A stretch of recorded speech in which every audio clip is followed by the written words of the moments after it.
Hey, Coach Patrick here, Interstation, back with the third part, installment three, part three of our Faster Master series. Today's episode is called The Complete Compete. One of the biggest complaints I hear from masters athletes when they come to us is they say, man, I just don't have those performances anymore. I just don't have the juice. I used to be able to go out and hit these races, do these sprints, do these long distances. I could mix things up. I could pick and choose whatever I wanted. It wasn't really a question of, what should I choose? It was just more, how much would I choose? And this second phase of our endurance life brings with it some constraints related to age, related to ability to recovery, all those things that I've talked about in the previous two episodes. And the big piece that I want to sort of demystify for all of you right now is that concept of having to give things up, having to walk away. Like, do we have to make choices? Yes. Can you still compete? Yes. However, there are caveats to that. There are small little pieces that you need to be aware of as a master's athlete that are going to allow you to be successful in a way that is consistent with your goals, consistent with your experience, and commensurate with your desires. But it's not a winner take all kind of mentality in terms of our training. If you want to win on the day, however you define winning, whether that's a place in your age group or just a special time on the clock, or simply not getting any slower than you were last year, whatever those goals may be for you, we have to be really focused in on it. And that's why we call this episode The Complete Compete, right? So here's the issue. As a master's athlete, the drive is there. You're still excited. You're still fit relative to your peers. You look at your peers and you say, I'm that old. Like, how's it possible that I'm that old? Look at these other people. I'm doing great. The things are great. However, we still internally pretty self-critical as athletes and say, I know what my fastest time was. And I know that I'm nowhere near that fastest time. I know what my race weight is, and I know I'm nowhere near my race weight right now, right? Preach. Tell me all about it. So I get it. So how do we remain competitive? How do we do things? Well, performance is possible. And I want you to just keep that in the back of your mind. The issue is we need some guidelines. We have to take our ego to put that ego in check, because ego right now is not our friend. We need selective ego. We need selective ego at the end of the race, right? When everyone else is slowing down. We need ego when motivation is low, but we don't need ego all the time, right? We can't afford to be greedy. We have to be super duper selective. And the way that we do this is by focusing in our competition, defining what our goals are really clearly so we understand what they are, and then using those clear goals with our experience sort of as a filter to get to a place where we understand the workload that we can follow that'll allow us to achieve those goals. So it's less what's the total amount of work I need to do or what the optimal scenario of training is. It's more, what can I handle? What's the workload that I can do? Here's my goals. What's the work that I can do? Let's reconcile this and then let's get to work. In the past, you could just go out and say, I want to run sub 3 hours, even though you only just ran 4, and crush yourself to try and get there. Regardless of whether or not you made it there, you could go through the motions of doing the work. You'd survive it. Now, in the master's mindset, it's not about surviving. It's about thriving. And we thrive by making better choices, by sustaining those better choices over time, by rewarding better choices with more consistent activity levels, and then ultimately being able to use that fitness and that experience on race day to achieve the desired results, whatever those may be for you. Okay, so the key mental moment here in this episode is that part with the ego, which is overcoming the ego and accepting where you are. Right. And so there's an ego version of you as an endurance athlete. This is a picture of me with medals. These are my results. I can see all these things online, etc. Probably a lot of the stories that people would say about you. My, sister-in-law does this, and my uncle does this, and my dad does this, like whatever those things that people say about you. And then we have sort of that internal monologue, which is, I know that I am not that person. Like, that person is a superhero version of me relative to where I am now. Not that I can't still be a superhero, but that version, that sort of external version, the one my ego is attached to, is not where I am right now.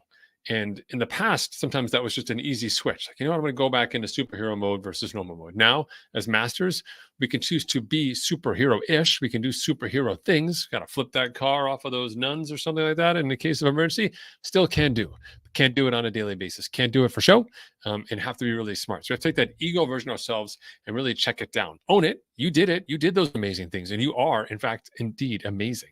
You're just not that same version of yourself now. You can be another version of yourself that's just as amazing in other capacities, but it can't be that same ego-driven version, right?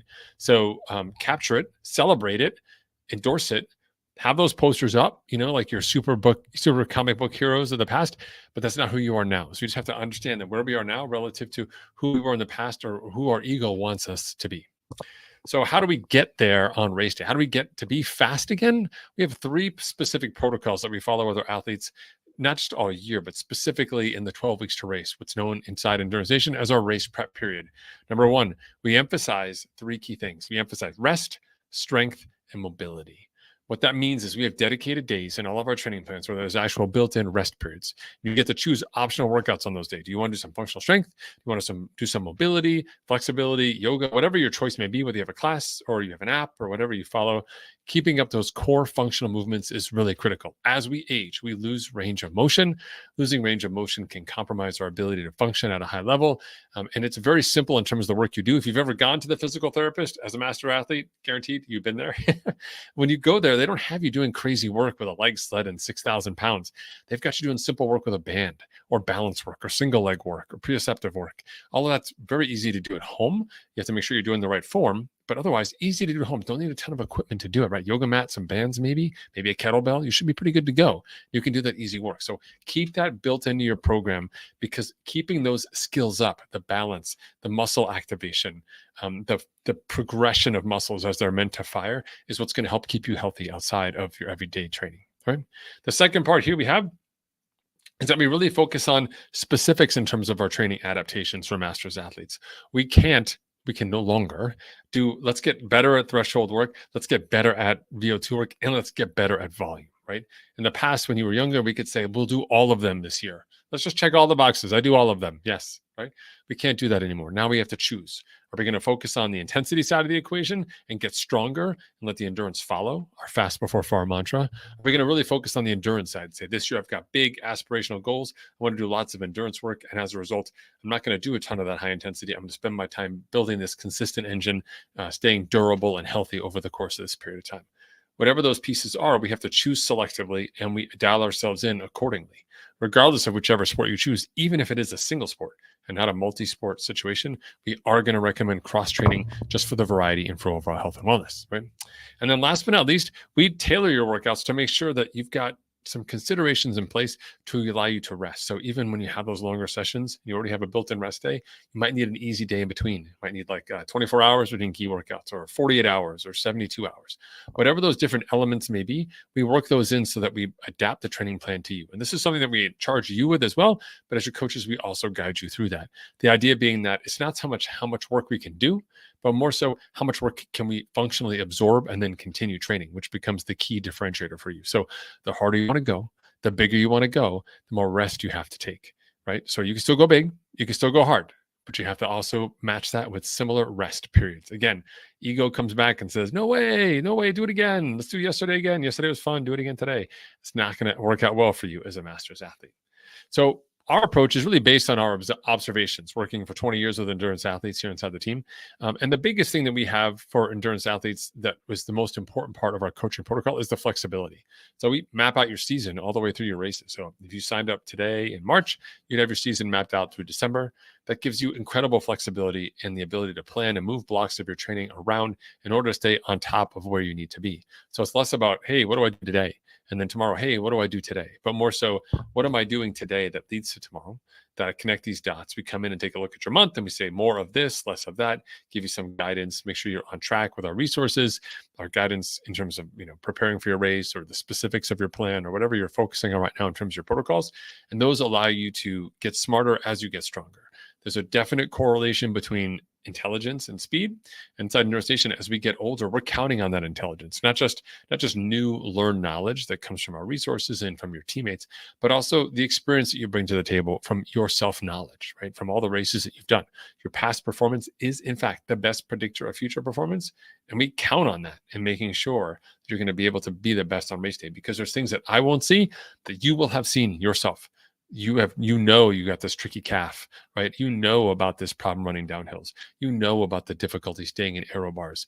You know about the problem digesting, high fructose foods after 4 hours. You get more and more sensitive to that as you age. Those are things that we need to bring out. We can surface these things and actually work them into the plan, make sure that you're better prepared to be successful on race day and training. Another key element of master's training that Interstation was built for, quite frankly, is the social aspect of it. being able to check in, the accountability, having someone to talk to about these challenges and be able to process them together. It's really hard to sort of piece these different pieces of the puzzle together, particularly when you've got fatigue, but you don't actually really know what the problem is, what the direct onset is. It can be challenging. But when you're inside a group of people who are also moving along that same time continuum, you get to take advantage of their experience and ask really, frank, direct questions of your teammates to better understand the challenges that they faced in the past. Are they similar to yours? Bring your challenges and get feedback on them, and collectively advance that learning of the team in terms of how we manage your specific training for those optimal results. Okay. So, to recap you for today's episode, a huge part of what we do is just balance the work and the rest for masters athletes. So you can still be great, but it's that work rest equation that really matters. The second part of what we do is that we make sure that we include that rest, strength, and mobility. You get to index on which one is the most important to you for those days, but really making sure that we stay active. We avoid all those really compromising stationary activities like lots of time at a desk, and we make sure that you're being really dynamic, right? Counting steps, for example, monitoring sleep, making sure you're getting rest, staying hydrated, eating clean. All those elements start to add up and actually become contributing factors to your success. The more you want to be fit and ready to go on race day, the more you have to do outside of your training in order to make those things happen. And as a master's athlete, you have the tools, resources, and thankfully the time to be able to optimize some of these elements. Finally, the last piece that we bring to the table here from our lessons learned is the functional testing side. Functional testing has long been a part of Endurance Nation's protocols. We do it every 4 weeks, depending in the winter, but as we move into the race season, we do more benchmarking tests. But all these tests are designed to really make sure that we're dialing in the appropriate effort for you. So that as you're getting ready to race, as you're getting ready to do your race prep workouts, or if you're in your specificity period and doing sport specific work, all of those efforts are based off of your most recent numbers. So again, we take ego out of the equation by actually functionally testing you. If you show up to me in January and say, Coach, my FTP is 245 watts. It's awesome. But you haven't ridden in 6 weeks or 8 weeks. And that was last year's FTP. And we test you now and you're 210. The FTP is 210. It's not 245. If it's a poor test and a low number, you'll move up quickly. But we avoid the ego problem by using real-time data, by trusting your experience, by giving you social environments where you can talk, connect, and learn, and then giving you those support environments as you move across the process of your season, training alongside your other peers to a variety of different modalities, different races, and a place where you can be successful as it depends on whatever your goals are. So again, you can still be fast, right? You may not be the fastest, say, Ironman you've ever done, but you could probably have the fastest bike, maybe the fastest swim, could maybe even be the fastest run. You can get to pick and choose, strategize, and be really crafty about it. You can do that on your century ride. You can do that on your open water swim. You can do that on your ultra run, whatever it may be, whatever your challenge may be. We can be successful in it. We just have to be really judicious with our effort and be really smart. And the good news is, inside of Endurance Nation, you're surrounded by smart people who are dedicated to those same tasks, have probably walked some of those steps before, and give you an opportunity to follow in their footsteps as you blaze a new path forward for yourself and inspire the rest of us to be successful. If you want to learn more about how we train masters athletes, come check us out at endurancenation.us. You go there /join. You can apply to join the team and join some other masters athletes. Or if you go there as well, you'll see resources and links for courses that we have, other free downloads, videos, etc., to make you a smarter, better athlete. Inside Endurance Nation, we're committed to making you the best athlete you can be. And we take this long-term holistic approach, which empowers you to make the best possible decisions. And it starts right here by choosing Endurance Nation. Thanks so much for tuning in. I hope you enjoyed this Masters series. There'll be more from us, not just from our work-in series that we did in January or our Masters series now. Stay tuned for more events and resources coming your way to make you a better athlete. I look forward to talking with you soon. Thanks so much for your time. Have a fantastic week. I'll talk to you soon. Bye-bye.